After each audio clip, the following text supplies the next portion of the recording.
We're used to seeing smartwatches made by Sony, but usually they run the company's own software. This, however, is the SmartWatch 3, and it runs Android Wear. That means it's compatible with pretty much any smartphone that runs Android 4.3 or later. Let's take a closer look at the new hardware. The strap is made from silicone rubber and has been quite comfortable, although it can get a little bit warm underneath, certainly more so than a leather band. The screen is a 1.6-inch transflexive display, and that means that it should be more visible in bright sunlight. We actually haven't noticed much of a difference between this and other Android Wear smartwatch displays, but it's still pretty good when you're outside in the sun. The strap is held on by this metal affair underneath, which is easy to adjust. It's adjusted by moving this part up and down the strap, but we did find that this little section here did a really good job of grabbing hold of hairs on arms and made it really quite painful. Now, a good thing with the design of the SmartWatch 3 is how slim it looks on the arm. Really does look very compact.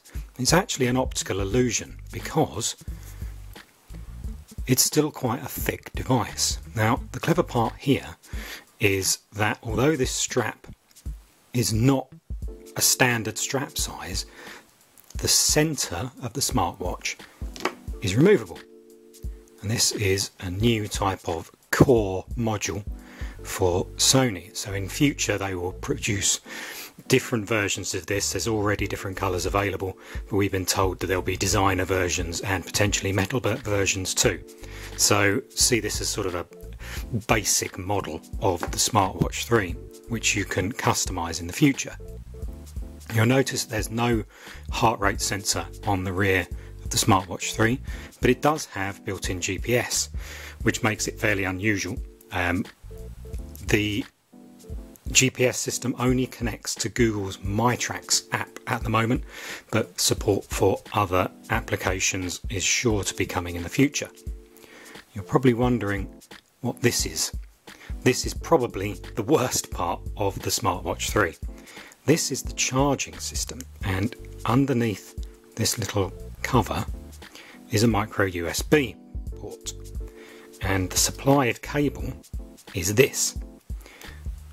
Plugs into here just. Now, doing it like that isn't too bad, but you try doing that when it's inserted into this. It's a real pain. And although we complain about proprietary charging systems seen on other smartwatches, they're a whole lot more user-friendly than that system. That aside, we think the SmartWatch 3 looks really quite swish. It's standard Android Wear running on the SmartWatch 3. That means you have a variety of different notifications from your phone for text messages and for calls, plus of course integration with Google Now. So you can expect to get alerts which come through to the phone, from the phone to your watch, which you dismiss with one swipe. Anything that you find on Google Now, you will find coming to your watch. So in this case we have flight details, and the details can be opened on your phone, completely dismissed. Android Wear is really easy to use. They're nothing more than one or two swipes, and that's pretty much the operating system learned. Sadly, Sony hasn't made much of an effort with their watch faces. There's all the standard Android Wear ones, but Sony's own pretty much limited to this one, which does look quite cool, but if you don't like that, there isn't much else. It's a bit of a shame really, there's not even one that has an immediately obvious world time zone, which is a real shame. Sony SmartWatch 3 is IP68 water and dust resistant, which is pretty much the highest you can get and certainly a benchmark for current Android Wear smartwatches.